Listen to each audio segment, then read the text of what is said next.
የማቴዎስ ወንጌል ላይ እግዚአብሔር ደቀ መዛሙርቱንና ሕዝቡን ሲያስተምር ከነገራቸው ነገሮች አንዱ ዛሬ በጣም ውስጥ የቀረውን ነገር ልነግራችሁ ፈለግኩና ቃሉ ያለው የማቴዎስ ወንጌል ምዕራፍ 6 ከቁጥር 25 እስከ 33 ድረስ ነውና እግዚአብሔር ምን አለ? ስለዚህ እላችኋለሁ ስለ ነፍሳችሁ በምትበሉትና በምትጠጡት ወይም ስለ ሰውነታችሁ በምትለብሱት አትጨነቁ። ነፍስ ከመብል ሰውነትም ከልብስ አይበልጥምን? ወደ ሰማይ ወፎች ተመልከቱ፣ አይዘሩም አያጭዱም፣ በጎተራም አይከቱም፣ የሰማዩ አባታችሁ ይመግባቸዋል። እናንተ ከእነርሱ እጅግ አትበልጡምን? ከእናንተ ተጨንቆ በቁመቱ ላይ አንድ ክንድ መጨመር የሚችል ማን ነው? ስለ ልብስ ለምን ትጨነቃላችሁ? የሜዳ አበቦች እንዴት እንዲያድጉ ልብ አድርጋችሁ ተመልከቱ። አይደክሙም አይፈትሉም። ነገር ግን እላችኋለሁ ሰለሞንስ እንኳን በክብሩ ሁሉ ከነዚህ እንዳንዱ አልለበሰም። እግዚአብሔር ግን ዛሬ ያለውን ነገ ወደቶን የሚጣለውን የሜዳ ሳር እንዲህ የሚያለብስ ከሆነ እናንተ እምነት የጎደላችሁ እናንተን የማይልቁን እንዴት? እንግዲህ ምን እንበላለን፣ ምን እንጠጣለን፣ ምንስ እንለብሳለን ብላችሁ አትጨነቁ። ይህንስ ሁሉ አሕዛብ ይፈልጋሉ። ይህ ሁሉ እንዲያስፈልጋቸው የሰማይ አባታችሁ ያውቃልና። ከዛ እግዚአብሔር ምን አለ? ነገር ግን አለ አስቀድማችሁ የእግዚአብሔር መንገድ ጽድቁንም ፈልጉ፣ ይህም ሁሉ ይጨመርላችኋል። አስቀድማችሁ የእግዚአብሔር መንግስት ጽድቁንም ፈልጉ ይህም ሁሉ ይጨመርላችኋል።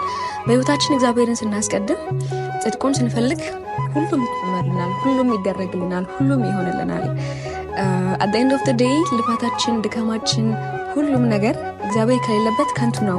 ብዙዎቻችን የትኛውን ነገር ቀድመን ማየት እንዳለብን እያወቅን ነገር ግን እግዚአብሔርን ወደ ጎንተን የራሳችን ህይወት ሩጫ ላይ ነንና just let's put our God ከበበውን ሰው ገደል በሉ እያለ በደሌን በደሙ ዋጋ እየከፈለ ስለኔ የሞተው ኢየሱስ ይመጣል።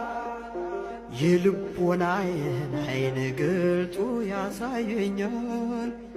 የልቦናዬን ዓይን ገልጦ ያሳየኛል።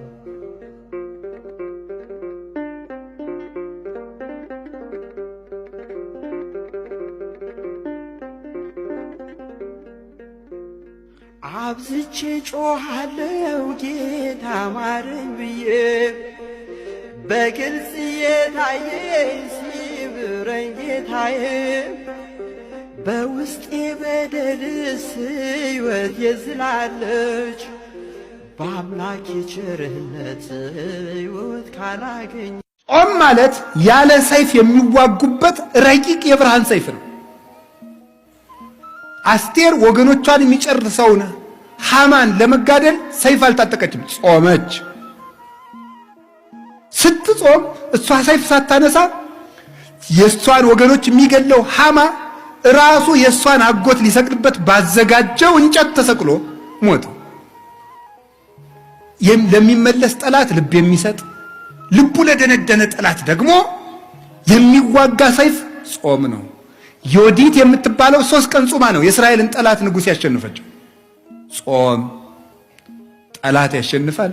ይሄ ብቻ አይደለም፣ የተዋረደውን መርዶክዮስን ሹመት ሰጠው፣ ክብር ይሰጣል። ጾም ወድቆ የነበረውን ሃማ ስላልሰገደልኝ እገለዋለሁ ያለውን መርዶክዮስን በሃማ ወንበር ያስቀመጠ የአስቴር ጾም ነው።